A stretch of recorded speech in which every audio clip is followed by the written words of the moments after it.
You want one? Good evening, everybody. I am here with head coach Amy Wright and Brenna Pukas. We'll start with a statement from coach, and then we'll take questions. San Diego's a great team. Usually they're a little more balanced, but they saw, they weren't shooting the ball great in the first half and just pounded it inside. Really utilized Erin. She might be conference player of the year.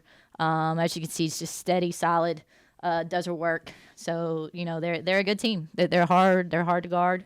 They're hard to go against. But I'm proud of our kids for their fight. I thought we fought for 35 minutes and then kind of just between fouls and fatigue and just being locked in to what we were trying to do the last 5 minutes. I think that was kind of the downfall for us. But, again, it's growing pains, and keep telling myself we're young and hoping, instead of us playing 10, 15 minutes of the game, now we're up to 35 minutes. So there's progress, but still, you want to come away like that with something you worked so hard for 35 minutes. You want to come away with a win, but they're a good team. They're at the top of the conference for a reason. So. Coach, you mentioned the productive night that Erin Contrin had. You guys were holding them to almost no three-point shooting from beyond the arc. They hit their first three-pointer in the fourth quarter.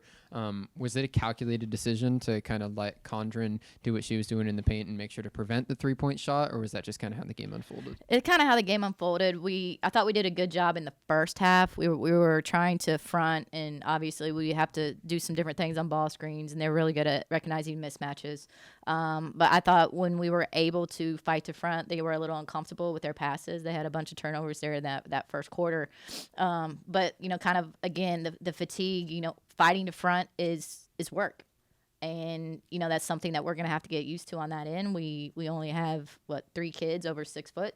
So we're just going to have to battle, and we're just going to have to be gritty little gnats down there. And, and that's really all we can do is just continue to fight. And when we stop fighting, that's when we get exposed.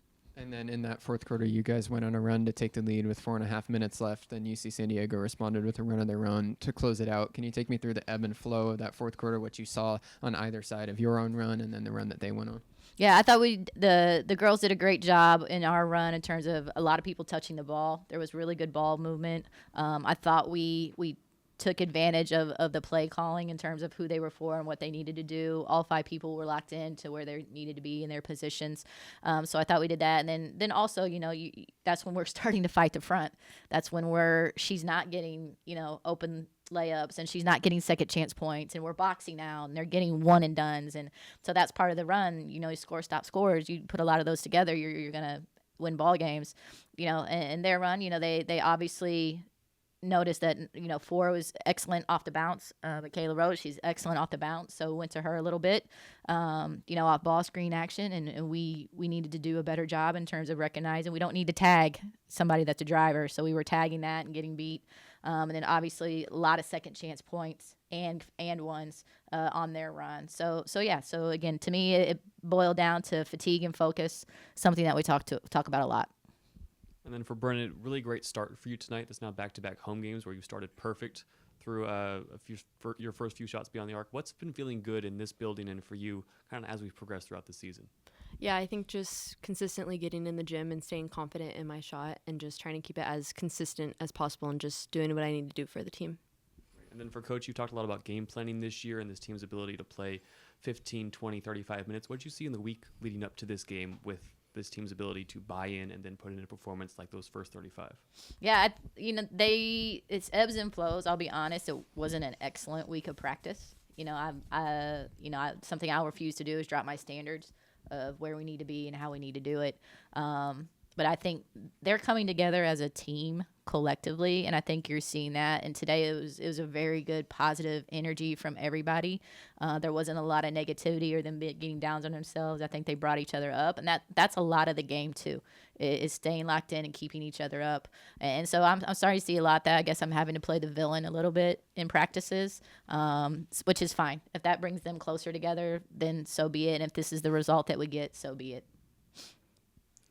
Hi, Coach. Monica here with the Long Beach Current. I just wanted to ask you, what adjustments did you make at halftime that helped shift the momentum going into the third? Yeah, we really wanted to expose Condren in a lot of ball screen actions. If she has to guard one of our guards, that means we have capable post players that can catch and shoot. Kylie can catch and shoot, Rosen can catch and shoot, or they can put it on the ground, which created mismatches. One of the other adjustments we made is they were extremely heavy help in terms of when we were away from the ball, is utilizing skip passes in order to get some of our shooters open looks, and we were able to knock a couple of those down. So adjustments offensively. Defensively, we started to sag a little bit more on certain people, and then also we trapped a little bit more. But again, I think going through that and playing 4 quarters of it, I think we ran out of gas with just 6 kids in heavy minutes. Yeah. And down the stretch, what did you like most about how your team executed in the fourth quarter? I think I liked their grit when we were executing, and I saw a lot of no fear.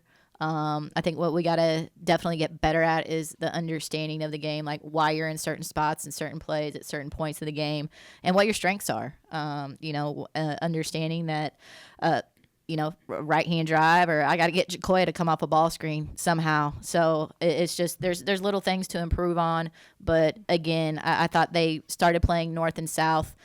They believed that they were in this game. I believe that they were in this game. I knew we have a shot every single night. Like I said before, the score is 0-0 every single time you step on the court. And so there's always an opportunity to play. There's always opportunity to win. So I think, we had it for 35 minutes and was just – I'm proud of them for that 35, and then the improvement can come on the other 5.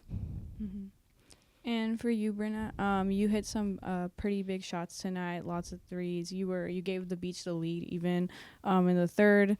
What helps you stay confident and ready in these moments? Yeah, just repetition. It just all comes down to how much you're getting in the gym and just doing what you have to do for the team. Like, I know I'm a shooter, so that's what I'm going to do. That's what I'm going to do to help the team. Perfect. Thank you.